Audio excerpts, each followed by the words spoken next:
right, I'll turn it over to you, Sam. All right. Thank you, Carolyn. Can you hear me okay? And can you see the slides? Yes, they look fantastic. All right. I love that shot of Baltimore. Um, Hello, everyone.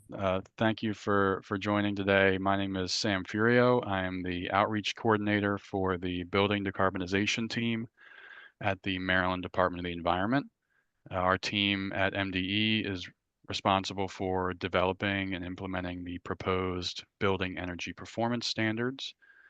And so today we're going to do a crash course, BEPS 101, for the local government cohort here. And again, just want to thank you all for being here and being, taking part today. We look forward to hosting many more of these sessions and working with, local counties and local jurisdictions in Maryland on BEPS implementation, and also learning from all of you about your jurisdictions and your constituents within your jurisdictions. And so we hope, you can take information from today's session and push it out there to your colleagues and spread awareness on BEPS. And with that, we're more than happy to provide materials for you and also join in, on any sessions you want to host to provide any Q&A or additional clarity in the background. So, um, and if this is your first time hearing about BEPS, do not sweat it. This is 101. You're not behind the times at all. We're going to do a good overview today, and we have a bunch more sessions coming up that you can take part in to learn more. So with that, we can. Oh, and I will also say, if you want to stay in touch with the happenings of the cohort, we can drop the listserv for the cohort in the chat at this time. I'll ask Claire from Clearly Energy to drop that in the chat for us.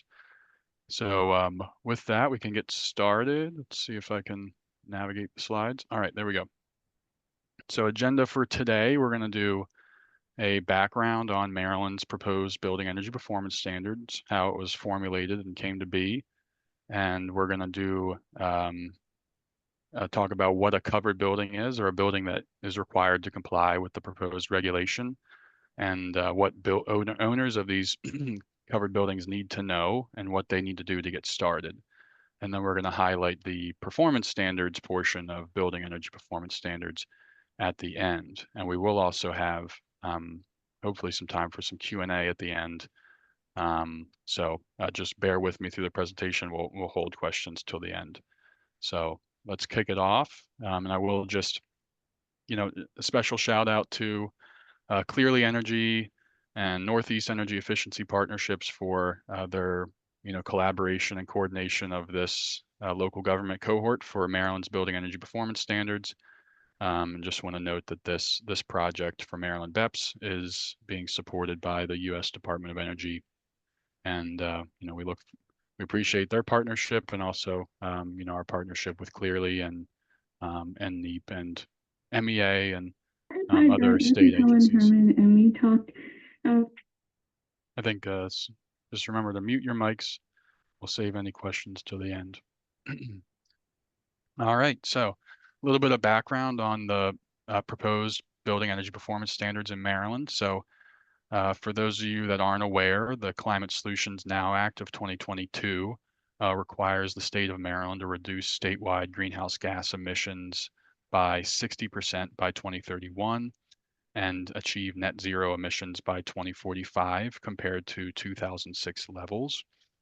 And the Climate Solutions Now Act also required the Maryland Department of the Environment to develop a climate pollution reduction plan, as well as policies that are noted within the plan on how to meet the state's greenhouse gas emission reduction goals. And so one of the policies within the plan, which you can read online today at mde.maryland.gov, is the proposed building energy performance standards, and some other proposed policies to meet the statewide greenhouse gas reduction goals. And so the proposed BEPS not only aims to reduce emissions from the building sector, but also create net benefits and green jobs for the state of Maryland. So pretty 10,000-foot overview of BEPS.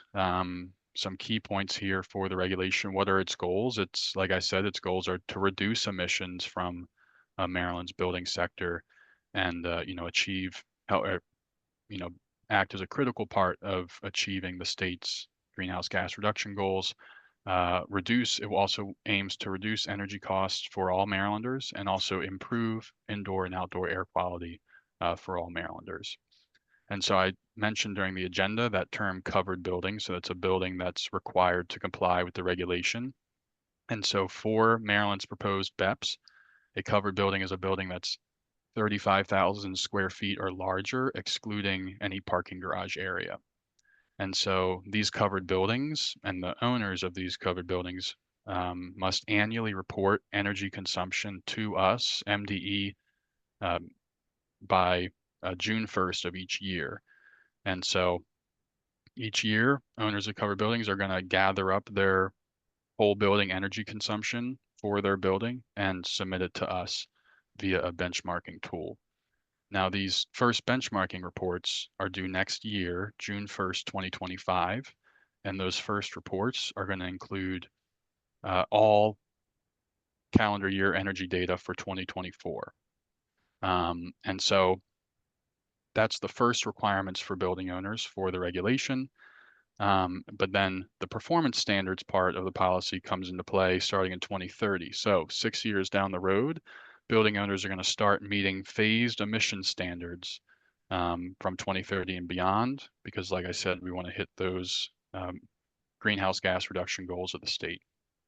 And so owners of these covered buildings can also choose to pay an alternative compliance payment for a building's excess emissions over those emission standards. So more on these covered buildings within Maryland. So uh, via a preliminary analysis of the covered building stock in the state, there's over 9,000 covered buildings. And of those 9,000 covered buildings, you can see the count of the majority property types in the state. So of those 9,000 buildings, the majority of them fall into buckets like warehouses, office spaces, multifamily housing, and also retail stores. So taking that same analysis, that same covered building stock, we were able to display that across the state of Maryland. And so you can see that every county in the state of Maryland, excuse me, has a covered buildings, a building over 35,000 square feet. But primarily, the majority of the covered building stock falls between Baltimore and DC along that I-95 corridor.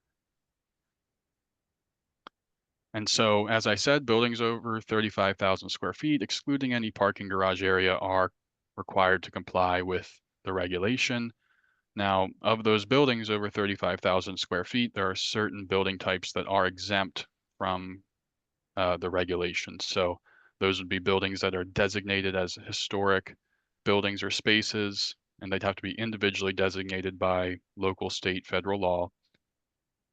Public and non-public elementary and secondary schools, manufacturing buildings, agricultural buildings, and also buildings owned by the federal government.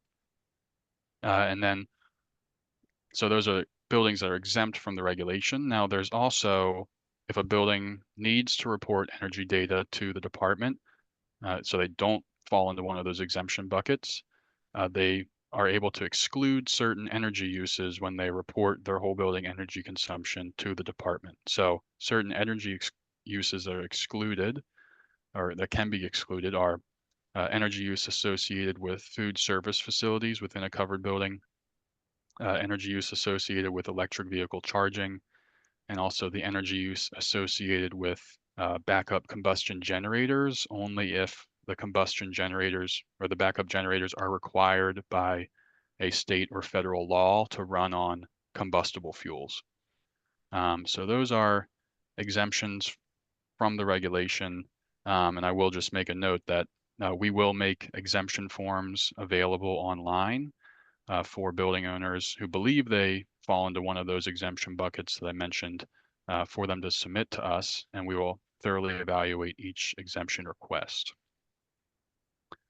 So what does a covered building owner need to do? So first things first, they're going to determine if they're covered. They're going to determine the accurate square footage and property characteristics for their property, and they're going to evaluate if they fall into one of those exemption buckets that I mentioned.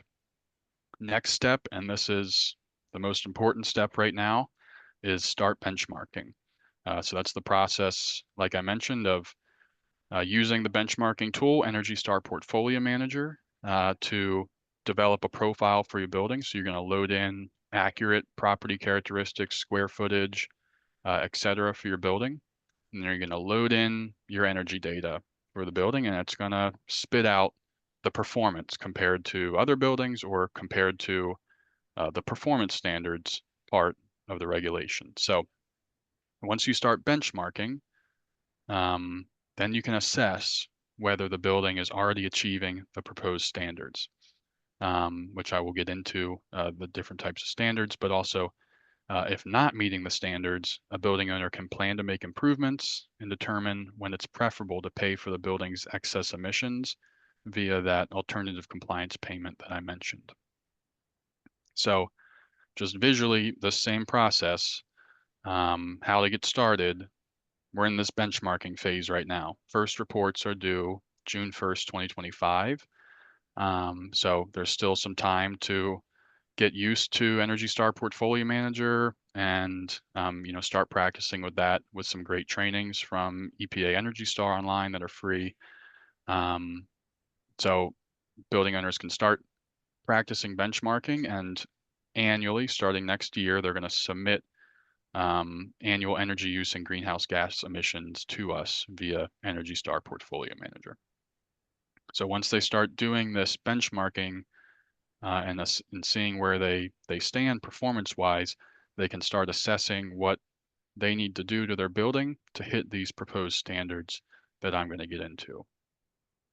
So down the road, 6 years, annually starting in 2030, building owners need to achieve these standards or achieve partial compliance with them and opt to take this alternative route, that blue arrow at the top, and make an alternative compliance payment in the form of a payment for those emissions overage.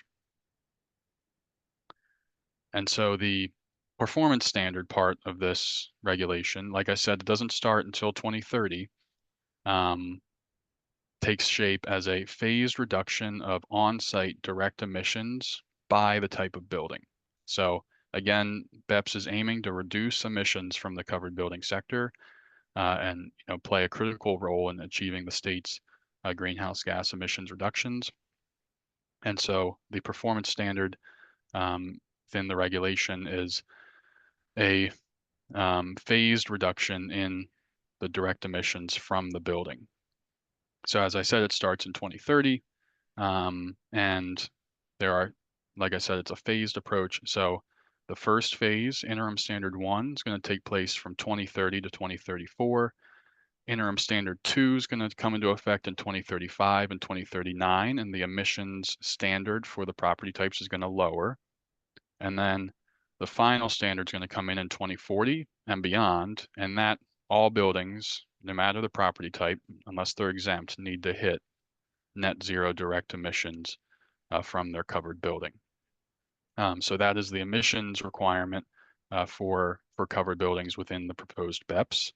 And the second portion is that MDE intends to adopt an energy efficiency standard called Site Energy Use Intensity, or EUI, in 2027. And so as you're assessing your building's performance, we recommend, or making any upgrades to your building, we recommend not installing any inefficient electric equipment. And so I will just say here that building owners have a long runway. You know, whether this is your first time hearing about BEPS, you're still you're not behind the times. The first reporting deadline's next year, but the emission standards don't, or the performance standards don't come in until 2030. So you have what we like to say is a long runway to compliance here. And we're here to help you along the way, as well as our other agency partners and partners with the cohort are here to assist you in this process as well. And we will just add that, in our preliminary analysis, we show that a third of that covered building stock that I displayed earlier in the slides are already meeting that final standard of net zero direct emissions. Oh, Um, and so you will see how your building's performing once you start benchmarking. It's very possible that a building, you know, like I said, a third of the building's already meeting that net zero emissions. It's possible a building could already be meeting interim standard 1, or it's possible a building's already meeting interim standard 2. And so, you know, depending on where you fall, your runway might be extended even further. And so I just want to reiterate that you have time, and we are here to, assist in any questions you have and point you to helpful resources to help you in this process. And I also want to note that that alternative compliance payment, which I said is an option for building owners to pay a payment for their emissions overage over the standard. That's a flexibility for building owners. So let's say you benchmark your building, you're already meeting interim standard 1, and your building's not due for a mechanical replacement until 2037 when interim standard 2's already happening. Well, you have the option of paying that alternative compliance payment for the first couple of years of interim standard 1 or interim standard 2 if you'd like, and opting to make that payment instead of any kind of mechanical system replacement. So it's up to the building owner to determine what the most cost-effective route is, but that alternative compliance payment is a flexibility option for building owners. So that's the performance standards portion of this. And again, there is time to work with this. Right now, we just want everyone to start benchmarking. Get your property characteristics into Portfolio Manager, get some data loaded in, and let's see how you're doing. So with that, like I said, we're here to help along, this entire process. And we've been doing a lot of engagement throughout the regulatory adoption process, but also just recently in August and early September, and even through the rest of the year, we have a lot of engagement sessions. And so we have some engagement sessions that are coming up here on the screen. And we hope you're able to attend all of them. If you missed any of our previous engagement sessions, you can see them up on the BEPS YouTube playlist on MDE's YouTube channel. I just asked if Claire could, if you wouldn't mind dropping our YouTube playlist in the chat for everyone. That'd be helpful. But if you missed a session, don't worry. We'll record it, put it up online. We're going to cover a bunch of different content and have that uploaded for you all. But just some upcoming sessions that we have. So September 10th, we're going to have a benchmarking and reporting working group session that's open to everyone. That is going to introduce the benchmarking and reporting process for BEPS and also a benchmarking guide specifically for Maryland BEPS. We're going to introduce that guide and also have a process for stakeholder feedback on that. Then we're going to have a cohort session on September 24th. That's going to be a benchmarking deep dive. So in preparation for that cohort session, we'd recommend joining the September 10th session so you get a nice framework of the Maryland BEPS benchmarking process. And then on October 15th, we're going to have the second session of the benchmarking reporting working group, doing a deeper dive into the guide that will be distributed. And then also on October 25th, we're going to have a webinar with Maryland Department of General Services, or they will be hosting a webinar on local government decarbonization task orders. So, we hope you can join us in all of these sessions. But again, if you have to miss them, we have been recording and uploading to YouTube, so you can find us there as well. And like I said, we're here to help. Whether through the cohort or just reach out to our team individually. You can find our email here on the screen, beps.mde@maryland.gov, or our phone number, 410-537-3183. If you email us, call us, you're probably going to get me. And you can also access our website and our email listserv via the QR codes on the screen. So don't hesitate to reach out if you have any questions. And yeah, that's what I've got for today. And I think thank you all for listening. I think I can pass back to Carol and move us Yeah. into Q&A. Yeah, thanks so much, Sam. That was a great overview. And just a reminder for folks again, if you have any questions, comments, feel free to put them in the chat. Claire has been popping in a couple of links that Sam just mentioned for the upcoming calls, but also how to stay in touch if you're not already engaged with the cohort. Please do fill out that Google, that survey link. And so a couple of questions have come in. First one, Sam, is can you provide the list of covered buildings to counties and jurisdictions so we know who MDE will be reaching out to? Yes, that we can definitely provide. It is on a old government looking web page that isn't fun to look at. So I'll get that link and how about we send it out to everyone after this, if that works. Yeah, that sounds great. And that's actually a great reminder that, as Sam said, this webinar has been recorded. So we will be sharing the recording and the slides. Those will be emailed out to you afterwards. So we'll also take that list of covered buildings. The second question is what's considered designated historic? Would properties on the National Register, the Maryland Inventory of Historic Properties, MHT easement properties, and locally landmark properties all be considered designated? Are there any others? So anything designated historic?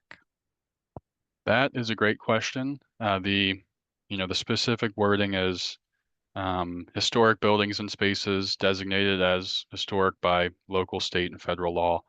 And we can, we're actually developing a historic properties working group for later this year, where we will talk about just this exemption and the process for exemption and what kind of supplemental materials will need to be provided, for a successful exemption of a historic property. So we can dive more into that during that working group, which will be, if you want to look for the sign up for that, we can also send out our informational sign up form as well, or informational session sign up form. That'll be posted there when it's available. Great, thanks, Sam. I'll just take a pause. I don't see any other questions that have come in. So if there's any other questions that folks have, feel free to chat them in. We'll just wait momentarily.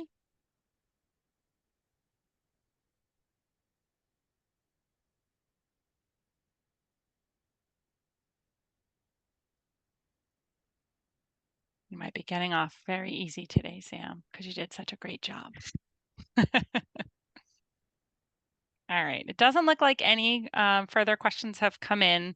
As we said, we have recorded the webinar. We are sending out the slides. This is certainly not the first that you've heard from all of us. There will be more to come. So please stay tuned. Please stay engaged, and we hope to see you on future webinars. So Sam, would you like the last word? Thank you. I appreciate it. And thank you everyone for attending and for listening. And if you have any questions, please don't hesitate to reach out to us again via this contact info. And we have plenty of engagement coming up, so we hope you all can join in for that. And yeah, so thank you again to Clearly Energy and Neat for putting this all together. It's great to be with you all, and we look forward to learning more from you all about your counties and your local jurisdictions and your constituents. So We thank had you one all. more question that snuck in, but you still get the last word, which is if they have solar panels on the roof, do they have to report their output? That is a great question. So I will just say that the emissions standard for BEPS focuses on direct on-site emissions from buildings. So we're focused on, combustion within a building, and so um, the grid emissions aren't included in our direct on-site emissions for a covered building. And unless there's a caveat, unless a building is connected to a district energy system, which is pretty rare. So In that regard, for most covered buildings, a solar system on a roof would not reduce its on-site emissions from the property. So, in that regard, a solar system on a building does not apply to Maryland's BEPS. Great. Well, that is it. Otherwise, there's lots of thanks in there. So thank you once again for joining, and thank you to Sam. Thank you all. Have a great Appreciate it. rest of the day. Bye, everyone.